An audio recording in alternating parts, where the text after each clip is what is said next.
Alex Jones's connection to Los Angeles is by far the most pointed example of cognitive dissonance within the pre-existing paradigm of the InfoWars audience. Recently, Jones made a tour through Los Angeles, specifically an appearance on Logan Paul's show. What many fail to realize is this interview was set up via the Comedy Store clique, specifically Joe Rogan, who has always talked highly of Logan, and Brendan Schaub, Rogan's pawn, is a neighbor of Logan Paul and has also appeared on his podcast. At the moment, we see the Los Angeles crowd is actively gatekeeping and discrediting the so-called conspiracies by mixing them with comedy, so they're merely perceived as entertainment, as demonstrated by the Tinfoil Hat podcast and comedy shows, which Alex Jones has also participated in. The connection to the Comedy Store is an often overlooked and ignored example, but is indeed a crucial one. Alex Jones and Joe Rogan have been friends since 1998. To many, this appears to be their only connection, just friends. But the connections run much deeper than just friends. This is a network that tells the true story of the origin of both Alex Jones and Joe Rogan and the new alt-media empire they've built. Many people are unaware of the fact that comedians have been assets of different intelligence services and corporations many times throughout history.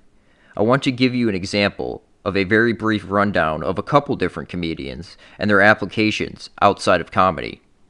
Dick Gregory, a comedian, was the pawn that shared the notorious Zapruder film with the public via the late-night TV show Good Night America, hosted by Geraldo Rivera. Late-night TV shows were used in multiple applications as well. In modern times, the podcasts, such as Joe Rogan, have stepped into their previous role. As many of you know, the Zapruder film is deceptive, as well as the man who filmed it, Abraham Zapruder. All it took was a comedian to inject the controlled narrative into the public consciousness, and boom, they controlled the narrative. Very simple. The last example I want to share with you of a comedian that was used to create a narrative within the public consciousness is Bill Hicks. Shortly before he died, in 1993, he was used by the John Birch Society, which is synonymous with military intelligence, to share their narrative on the Waco siege. Bill was the one who shared the footage of the Bradley tank shooting fire into the compound with the public, creating an entirely new narrative on the Waco siege, where the government agencies were the aggressors in the situation. I feel it's also worth mentioning, in regards to Bill, around the same time period he got a show via Channel 4 in England. The idea of his show is essentially the same exact concept as Joe Rogan's podcast, to have interesting guests on to talk about a wide variety of subjects. He was meant to become a cyber shaman.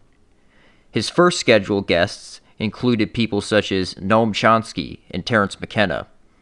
He was debating between taking this Channel 4 show or starting his own show via public access TV as a new Rush Limbaugh type character. The work of right-wing top Israeli propagandist Alex Jones, including a number of documentaries like Endgame, Blueprint for Global Enslavement, and New World Order, as well as his book, The Answer to 1984 is 1776, were distributed and published by Satanist Crowleyite Richard Metzger's Disinformation Company, a company that connects techno-pagans and transhumanists. Here, we begin to see the deeper connections between Joe Rogan and Alex Jones. Alex and Joe are both connected to the Disinformation Company. Take note of the name. They tell you exactly what they're doing in the name. Matt Staggs, listed as a key person at the Disinformation Company and former host of the Disinformation podcast, is Joe Rogan's talent booker. According to Joe, it's a three-man show over at JRE. Staggs is allowed to book whatever guest he wants for whatever corporate agenda he wishes to push, as demonstrated by this clip. I sent, poor Jamie, I told your booking manager, Matt Staggs, I said, send these images to Jamie and don't tell him any context. You know, he'd be like, what the hell is this podcast going to be on? But they lost their nose. Joe obviously had no say in booking this guest, although I do believe Rogan chooses some guests to appear on the podcast. Many are dictated by the former disinformation asset, Matt Staggs. Much more on the disinformation company later. First, I want to cover Alex Jones's network name, InfoWars. What is information warfare? The notion of information warfare covers a wide spectrum of psychological operations, from the classic Air Force concept of attacking enemy computer systems in conjunction with electronic warfare to controlling information via television and radio, all the way to memes and many concepts in between. The U.S. adaptation of information warfare originates from the future Soviet warfare theories, or revolution in military affairs, which also covers a wide spectrum of warfare, including information warfare. According to the well-respected PI who exposed the Promise software scandal, Carol Marshall, aka Sherry Seymour, claims that the work of Major General Paul Vallely and Lieutenant Colonel Michael Aquino in the early 1980s spawned the entire revolution in military affairs within the United States, and its asymmetric approach to warfare, viewing new media as potential mind war operatives. In a follow-up U.S. Air Force Academy study via Air Force Space Command, we learn why warfare must become, quote, multi-dimensional. The spectrum of conflict, as portrayed in most readings, is single-dimensioned, linear, and continuous. It must be replaced by a multi-dimensional model, perhaps even nonlinear and discontinuous. Topological mathematicians would call it a manifold, hence the name conflict manifold. Its primary characteristic is multidimensionality. This is synonymous with the idea of nonlinear warfare coming out of Russia. Aquino was deeply involved in what has been called the Revolution in Military Affairs, RMA, the future Soviet warfare theories. The introduction of the most kooky, quote, third-wave New Age ideas into military long-range planning, which introduced such notions as information warfare and cyber warfare into the Pentagon's lexicon. In the early 1980s, at the same time Heidi and Alvin Toffler were spinning their Tavistock third-wave utopian claptrap to some top Air Force brass, Aquino and another U.S. Army colonel at the time, Paul Vallely, were co-authoring an article for Military Review. Mind War was one of the papers created in the early 80s by Michael Aquino and Paul Vallely that spawned the application of future Soviet warfare theories into the Pentagon. Mind War, in conjunction with information warfare, is exactly what Alex Jones's operation is. Its core structure is the idea of weaponizing truth with an information warfare operation via radio and TV, the use of subliminals, and all around controlling the stream of conspiracy culture information. We have the zeitgeist. If you wanted to use an allegory, InfoWars has pulled the sword Excalibur. Others can't pull it. We pulled it. Trump pulled it. You pulled it. But if you don't use Excalibur, it's worthless. I am using Excalibur. Doesn't mean I'm perfect. Doesn't mean I'm not going to make mistakes or stumble or fall. Or at the end of this, not make it myself. But the new republic, the rebirth, will be launched. That's what it's all about. All right. Boy, you know, Scott Adams, CNN is losing the mind war. I have some smart advisors, but I do what I think I should do. They've begged me not to tell you this. But I will, because my weapon is the truth.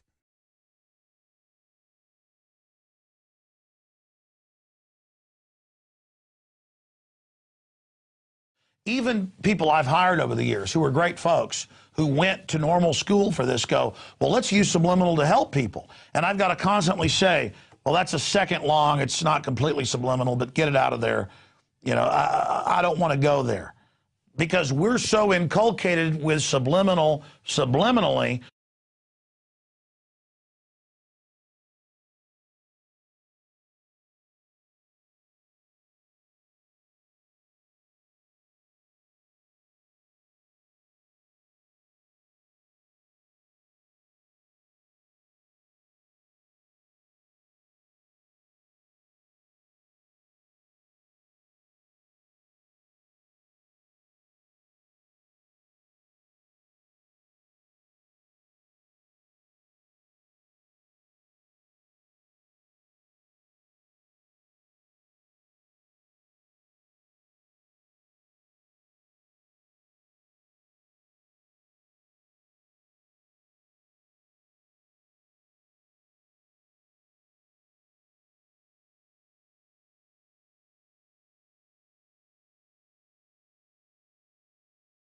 And now you see, look at that. That's InfoWars. Wow. Look at that subliminal devil behavior.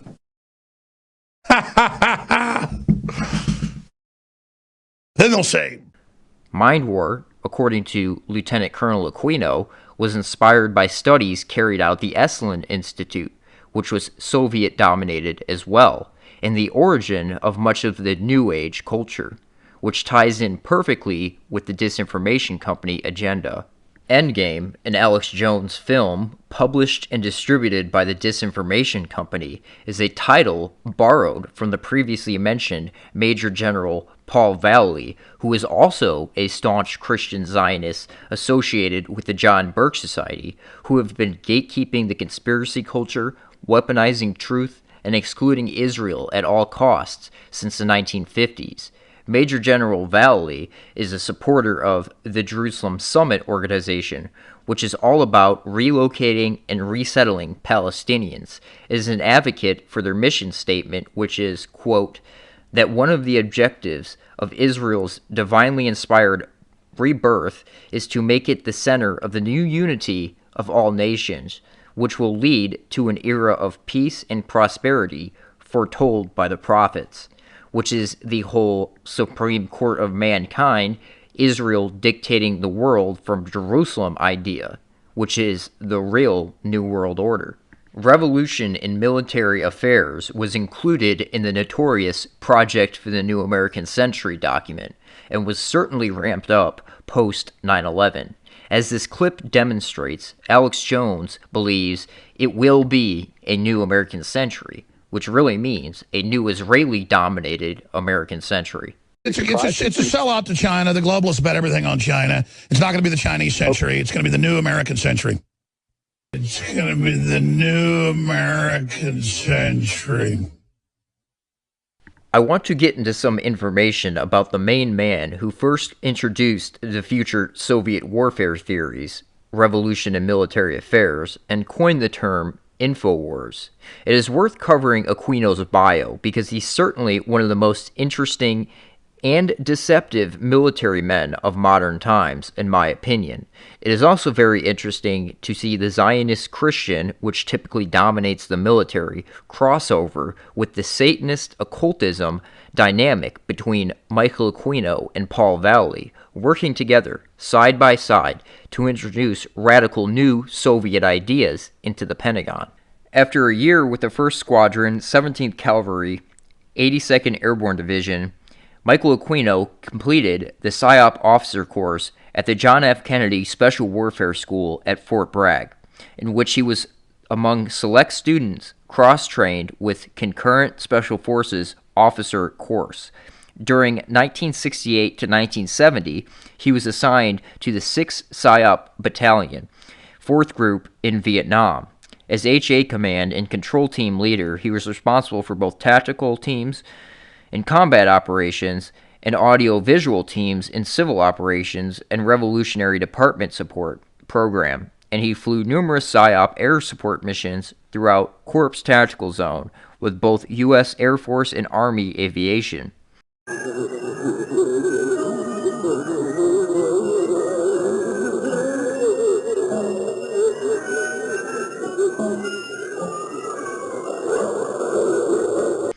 In 1972, he joined the 306th PSYOP Battalion, USAR, at Fort MacArthur, California, and for the next 7 years he served as research analysis, team leader, operations officer, and finally executive officer in the 306th, whose members range from eccentric Hollywood personalities to LAPD officers. He oversaw highly classified basic PSYOP studies for the Joint Chiefs of Staff, PSYOP support for the training of units such as the 12th Special Forces, and use of the 306th Atmospheric World War II-era bunkers for space combat scenes in the original Battlestar Galactica television series. In 1976, he was selected for Foreign Area Officer Career Program, completed that qualification at the Special Warfare Center and Central Intelligence Agency during the next 3 years, and participated in NATO REF RGER exercise as a Western Europe specialist. In 1976, he also completed the remaining course requirements for Special Forces, and he was awarded that tab upon its creation in 1984. From 1979 to 1981, he served as the FA team leader for Headquarters, 7th PSYOP Group in San Francisco, during which time he became combat commander, collaborated on the predecessor concept paper to this Mind War book. Returning to active duty in 1981, he was transferred to Civil Affairs Branch, completed its advanced course at the Special Warfare and Distinguished Graduate, and received that rare primary skill identifier of Political Military Affairs Officer, 48G.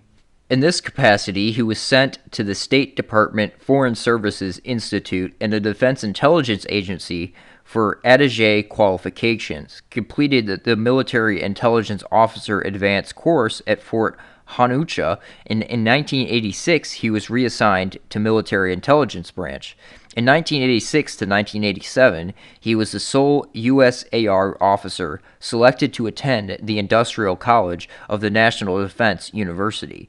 During that year, he worked with U.S. Information Agency representative at the National War College on PSYOP ethics paper, which is also a predecessor to Mind War. In 1990, he was the Army's first officers to be certified in Joint Space Intelligence by the U.S. Air Force. He was assigned to a J-2 HQ U.S. Space Command, where in Section X, out of the Cheyenne Mountain NORAD complex, he was involved with those files until he retired from the active USAR in 1994. Since the Army had waited until that exact date of his final U.S. retirement in 2006 to create the PSYOP branch, it graciously transferred him posthumously to Gray and Green in 2011. He has retained his original affiliation with the 1st Special Forces Regiment out of respect for that unique honor.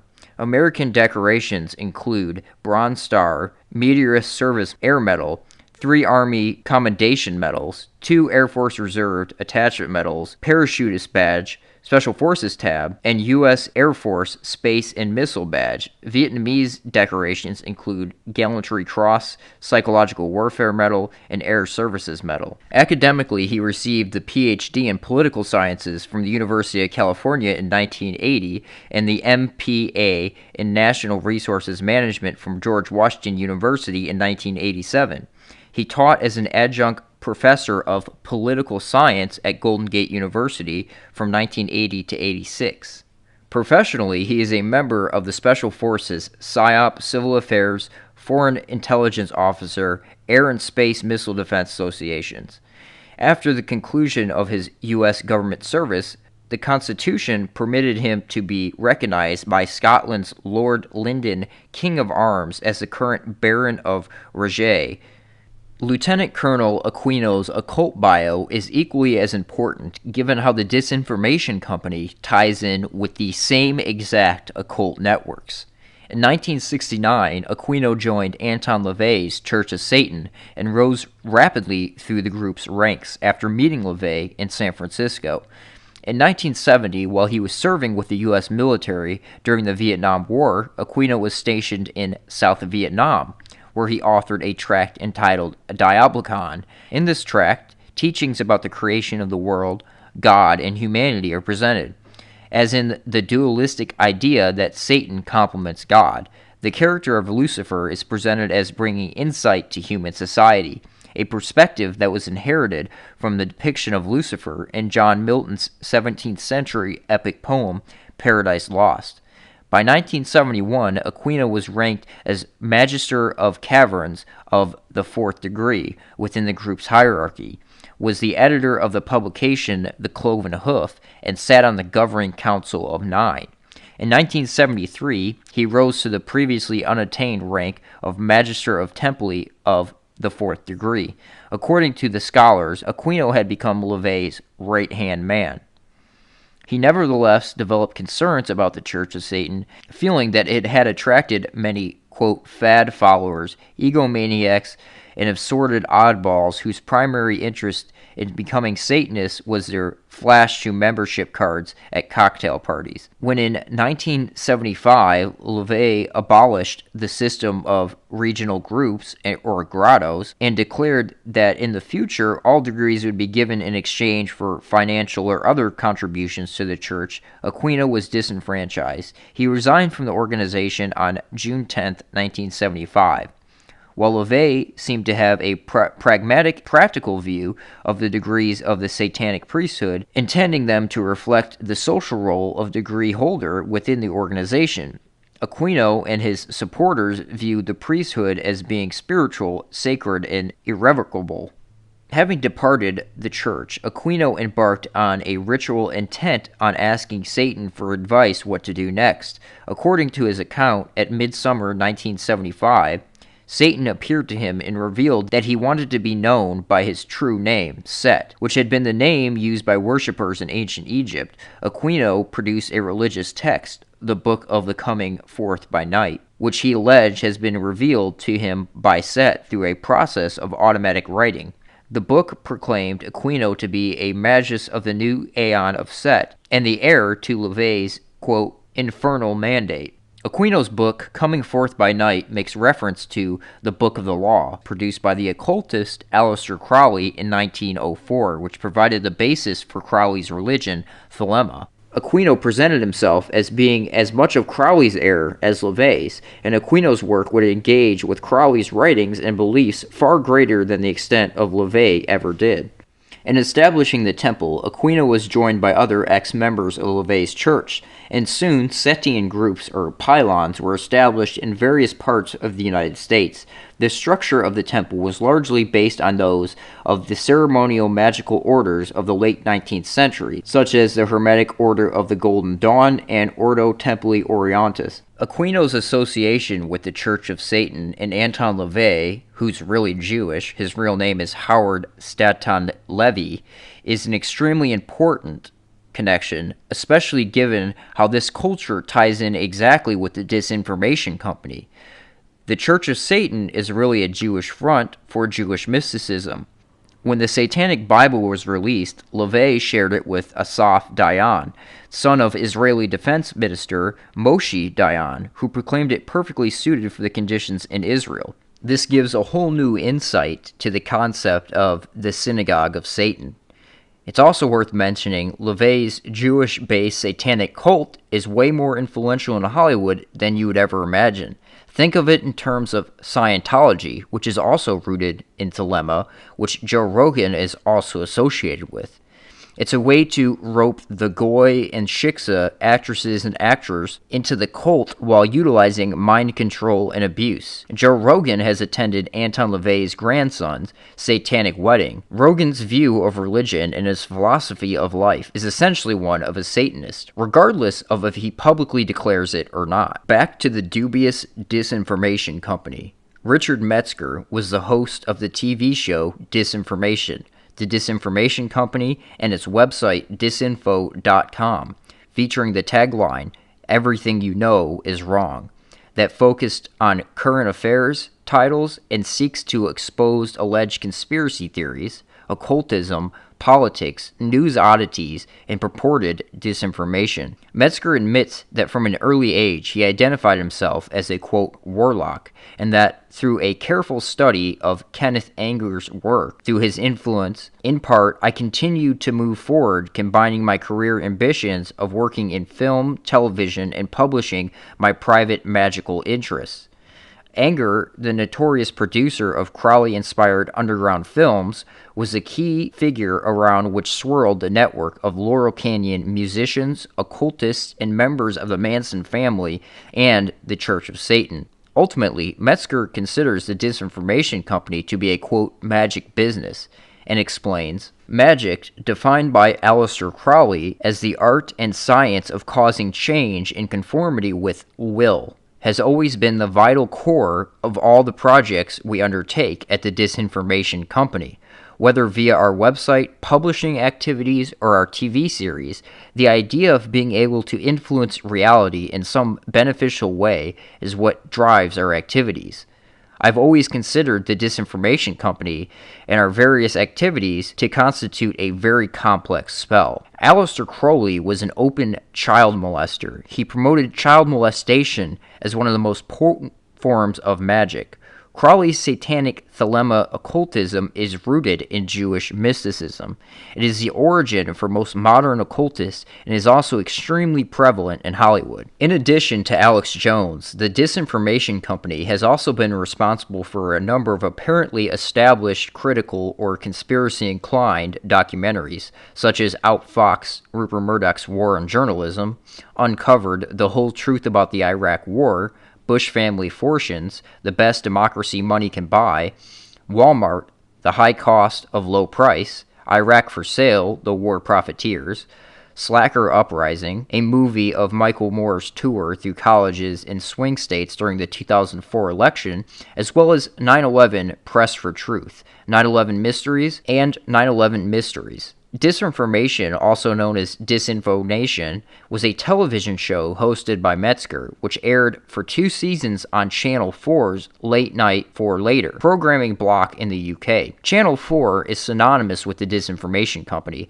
and is another important connection. Channel 4 is what John Ronson worked with when producing films that featured both Joe Rogan and Alex Jones, usually regarding conspiracy theories, that Ronson would turn into a joke or, quote, debunk. The event that launched Alex Jones's career was when he, quote-unquote, snuck into Bohemian Grove. Jones was with Ronson when he did this. They both made 2 separate films on the club, featuring each other in the films. Rogan and Jones are still connected to Ronson to this day. One of Joe Rogan's favorite topics to bring up in relation to Alex Jones is Bohemian Grove. Coincidence? I think not. The 16 30-minute Metzger Disinformation episodes were produced for Channel 4, were then cut down to 4 one-hour specials intended for the Sci-Fi Channel in America. Remember, Joe Rogan also had a show for Sci-Fi entitled Joe Rogan Questions Everything, where Joe also made fun of or debunked quote-unquote conspiracy theories. This is a show where we get the famous, "I'll tell the government right now, tell you right now if you're listening, NSA, CIA, I'm available, okay? If you show me all the real wreckage, I swear to God, I will make fun of that crap to the end of time. I'll make up stories. I'll lie to my mother. I swear to God, I will make fun of that crap to the end of time. I'll make up stories. I'll lie to my mother." quote. So are we beginning to see how these networks operate, dominating and guiding the mainstream conspiracy culture? Metzger's show never aired due to controversial content. Those 4 episodes have been subsequently released on a DVD with a second bonus disc presenting the highlights of DisinfoCon, a 12-hour event held in 2000, featuring Metzger and a host of occult celebrities, including Marilyn Manson, Kenneth Anger, painter Joel Coleman, Douglas Rushkoff, Mike Petsky, Grant Morrison, Robert Anton Wilson, Todd Brennan, Faye, and many others. The bizarre irony is that disinformation seems to produce just that, disinformation. A telling example is Metzger's interview on Disinformation Nation of Ted Gunderson, a former FBI agent who is known for his investigations of a secret, widespread network of groups in the U.S. who kidnap children and subject them to satanic ritual abuse and human sacrifice. However, Metzger's, quote, documentary is obviously a mockumentary in the Discordian style of humor and playing both sides, typical of Robert Anton Wilson. Gunderson's focus has been on the abuse within the CIA and military establishment, and he mentions that Southern California is a pivotal area of satanic cult activity. However, although Metzger's documentary claims to be a, quote, deep uncovering look at the, quote, shadowy figures in Satanism today, he juxtaposed Gunderson's comments by reporting on a pitiful group of Blumpkin Satanist wannabes. Metzger's video recalls a similar piece of disinformation produced by Britain's Channel 4 in 1992 titled Beyond Belief, which purported to provide evidence of satanic ritual abuse, SRA. The show was hosted by Andrew Boyd, an active opponent of SRA and author of Blasphemous Rumors, a book on the topic. Beyond Belief featured reference to both law enforcement agencies and the opinions of medical experts, as well as an interview with the now debunked cult survivor, Jennifer, who claimed to have been part of a group which made the video. Footage included obscene rituals involving hooded men having ritual symbols carved into his flesh, a naked woman tied and roped, and an apparent abortion on other restrained and possibly drugged women. Another scene shows a young teenage girl tied up and involved in a violent sexual act. These sequences are interposed with shots of explicit sex, human skulls, and satanic symbols. However, the footage turned out to have been that of an earlier experimental film created slightly less than a decade earlier by Genesis P. Ordbridge, Three Temples of Psychic Youth. Founded by Genesis P. Ordbridge, who are the forefront of techno-paganism that underlies the philosophy of transhumanism. TOPY are an offshoot of the Illuminates of Thantaros, a society devoted to the practice of chaos magic, to which belongs Robert Anton Wilson, Timothy Leary, William S. Burroughs, who was a friend of P. Ordridge. Additionally, the footage itself had been practically funded during the 1980s by Channel 4, used previously as part of a program on experimental British cinema, as an element of various performances by associated bands including P. Ordbridge experimental band Psychic TV. In 2003, Metzger put together the Book of Lies, named after Aleister Crowley's book of the same name, subtitled The Disinformation Guide to Magic and the Occult. The book is an anthology of occultism that features almost the entire pantheon of its modern-day exponents, from Discordians, techno-pagans, to transhumanists. They include Robert Anton Wilson, Terence McKenna, Hakeem Bey, Gary Lockman, Mike Pesky, Genesis P. Ordbridge, Phil Hine, Eric Davis, Daniel Pinchbeck, Tracy Tywin, and T. Allen Greenfield, according to the book's description. The Disinformation's, quote, wicked warlock, Richard Metzger, gathers an unprecedented cabal of modern occultists, magicians, and forward thinkers in this large-format disinformation guide, just as Russ Kick's guide focusing on the secrets and lies of the mainstream media, government, and other establishment institutions rethought what a political science book could look like and whom it would be appealed to. Book of Lies redefines occult anthologies, packaging and presenting a huge array of magical essays for a pop culture audience. The book features Leary and Crowley, an excerpt from Robert Anton Wilson's Cosmic Trigger, and Tryptamine Hallucinogenics and Consciousness by Terence McKenna. The book features several articles on Aleister Crowley, as well as the first ever biblical graphical essay on Majoro Cameron and Richard Metzger's The Lying of Liber, Jack Parsons' Antichrist Superstar. Peter Lambert Wilson, aka Hakeem Bey, the founder of the Moorish Orthodox Church, contributed multiple articles to Disinformation. Hakeem Bey has also received criticism for writing for the North American Man-Boy Love Association, aka NAMBLA, a pedophile advocacy organization in the U.S. that works to abolish age consent laws.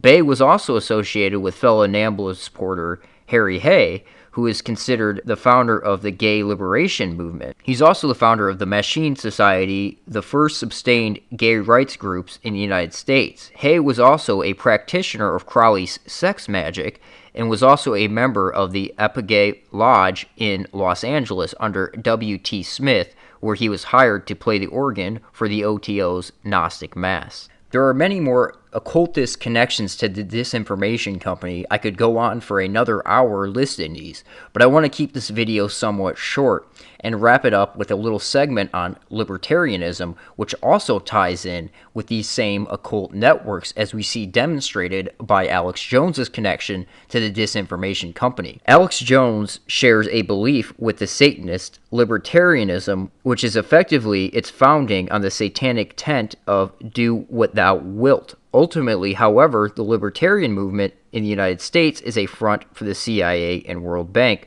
through its promotion of the economic theories of Mount Perlin Society, which is associated with the occult tradition of synarchy. MKUltra agent Timothy Leary was also a libertarian and supported the candidacy of Ron Paul for president in 1988 as the leader of the Libertarian Party.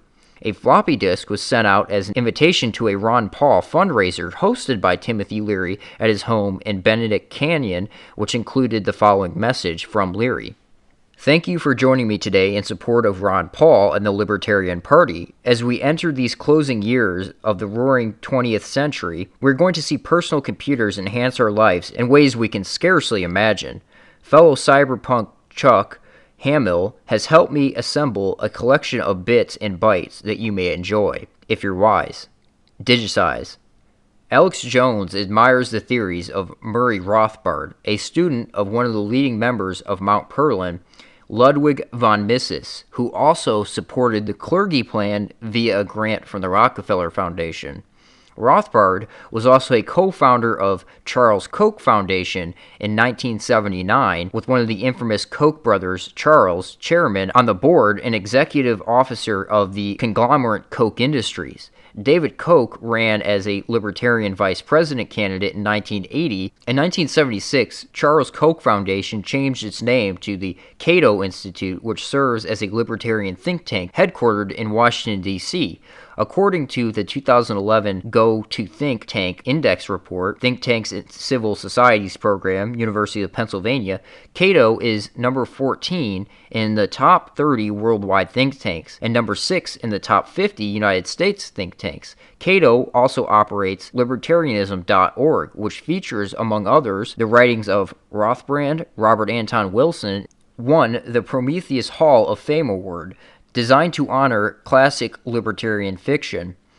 Todd Brandon Fay, who is a guest at DisinfoCon, had been featured in the pages of right-wing, quote, conspiracy sites like Ron Paul's associates LewRockwell.com, as well as Patriotist.com and LibertyForum.org. A longtime writer of the Ether Zone, in or about 1989, Fay was introduced to LSD and ended up infiltrating a group surrounding Captain Al Hubbard, the so-called Johnny Appleseed of LSD, who closely worked with Aldous Huxley in MKUltra. Fay became best known for Wisdom's Maw, the acid novel, a fictionization of the CIA's MKUltra acid tests and their influence on the 60s counterculture. The book got rave reviews in the Village Voice, High Times, and a number of underground magazines, and gained the attention of cyberpunk personalities like Grateful Dead lyricist John Perry Barlow and Are You Serious, who is associated with Metzger. Fay boasts of having read the John Burke Society, Gary Allen's None Dare Call It a Conspiracy book under the influence of LSD, and then he joined the John Burke Society, though he continued to use psychedelic drugs. Fay had worked as a spy for the Defense Intelligence Agency's Chief General Daniel O. Graham, and served as an aide to the CIA agent Theodore L. Ted Hume's Division of Slavic Languages, who had worked with William F. Buckley in Japan against North Korea and China. Fay had also worked with Major General John K. Singlub, an ex-OSS officer and the head of the notorious Phoenix program in Vietnam, which Aquino was also associated with, which Alex Jones has had John K. Singlub on his show multiple times. Fay worked with Singlub within the World Anti-Communist League, a CIA front with ties to the John Burke Society through the Western Goals Foundation. Western Goals was a private intelligence dissemination network active on the right wing in the United States. Western Goals was also associated with Reinhard Gehlen, with whom they shared a connection with the Order of the Knights of Malta. Western Goals was finally wound up in 1986 with the Tower Commission revealed that it had been part of the Iran-Contra funding network. Oliver North identified the Western Goals founder, John Singlub, as its liaison to the White House. Singlub, along with John Burke Society members like J. Peter Grace, were also members of the Council for National Policy, which has been endorsed by Alex Jones. It was mainly through the backing of the CMP that the John Burke Society's rabid opposition to the so-called communist conspiracy, which they always left the Jewish element out of this conspiracy, assisted in the rise of the popularity of Ron Paul and the Tea Party, who spearheaded the cause of libertarian ideals. Although the John Birch Society attributed the root of such a conspiracy to the CFR, the early leadership of CMP was comprised of members of the CFR, including Peter Grace. The CMP was described by the New York Times as a little-known group of a few hundred of the most powerful conservatives in the country, who met 3 times a year behind closed doors in undisclosed locations for a confidential conference. Now, I have done a lot of work on the John Birch Society, and I have some notes typed up on a scribed document that I will link in the description. I strongly suggest that you check this out, along with my other videos on the subject. CFR member Jesse Helms was also a key figure in founding the CMP. A 33-degree Mason, Helms played a role in the development of the Christian right, and also was a founding member of the Moral Majority in 1979. Helms was close with Billy Graham, as well as Pat Buchanan and Jerry Falwell, who also were members of the CMP. Among CMP founding members were Senator Trent Lott, former U.S. Attorneys Generals Ed Massey, John Ashcroft, Lieutenant Colonel Oliver North, a philanthropist Elsie Prince, mother of Eric Prince, and the founder of Blackwater USA. Again, I stress you check out my document, which lists all the CMP connections to Trump. There are numerous connections through the Trump administration. Thank you for listening. Please like and share this video. I believe this is crucial information, and you guys have a good one.